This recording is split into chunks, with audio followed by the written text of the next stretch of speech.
అబ్బబ్బా ఏం సలిరా నాయనా, పొద్దుగాల 8 దాటినా ఈగం పోతలేదు. పట్నంలోనే గిట్లుంటే ఇక ఊర్ల పొంట ఎట్లుండాలే, అడవుల పొంట ఇంకెట్లుండాలే?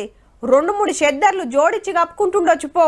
ఇక పనుల మీద బయటకు పోవాలంటే గరం కొట్టు లేకుండా కాలు బయట పెట్టలేకుంటున్నది. ఇప్పుడే గిట్లుంటే ఇక రేపు ఇంకెట్లుంటుందో కానీ మనమంటే ఈగం వస్తుంటే తలుపు దగ్గరికెయ్యి, కిటికీ పెట్టు, దుప్పటి కప్పు అని పక్కోళ్ళని అడుగుతాం. మరి జీవాల పరిస్థితి అగో ఆటి ముచ్చటే ఇది. బయట గీతీర్ల సల్లగా సలివెడుతుంటే బోన్ లోపట పెద్ద పులి వెచ్చగా బజ్జున్నది. అటు సింహమేమో సలా అంటేంటిది అన్నట్టుగానే ఆడుకుంటుంది. ఇటు ఎండుగడ్డిలా కొండ శిలువలు నాగుపాములు ముద్దుగా మలుసుకున్నాయి. అటు గంపలల్లా ఎండుగడ్డి వరిస్తే పక్షులు జర్రుతున్నాయి. హౌ చలికాలంలా జీవాల కోసానికి స్పెషల్ ఏర్పాట్లు చేసిండ్రు పట్నం నెహ్రూ జూ పార్కుల ఆఫీసర్లు. ఎన్క్లోజర్స్ చుట్టూ మనము గన్ని రోల్స్ చుట్టేస్తాము. తర్వాత లోపల నైట్ హౌస్ లోపల కూడా హీటర్స్ పెడతాము. బయట నుంచి చల్లగాలి రాకుండా ఎన్క్లోజర్ల చుట్టూ గన్ని సంచులు కట్టిండ్రు.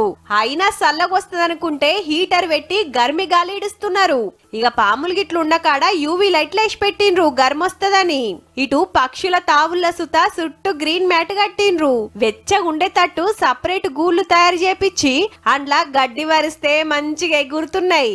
ఇవే కాదు, చలికాలంలా మనుషులకు వచ్చినట్టే జీవాలకు సుత బీమార్లు వస్తుంటాయి. దానికి తగ్గట్టే తిండి పెడతారట.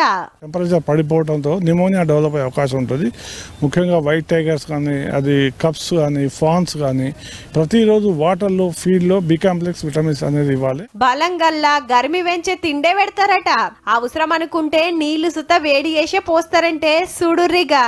మొత్తం 194 తీర్ల 2400 జీవాలున్నాయి. ఇక వీటిని చూస్తానికి ఎక్కడెక్కడికెళ్ళో చాలా మంది వస్తుంటారు. చలి పెరిగిందని ఆలస్యంగా ఏం తెరవరుల్లో ఎప్పట్లెక్కనే ఉంటది.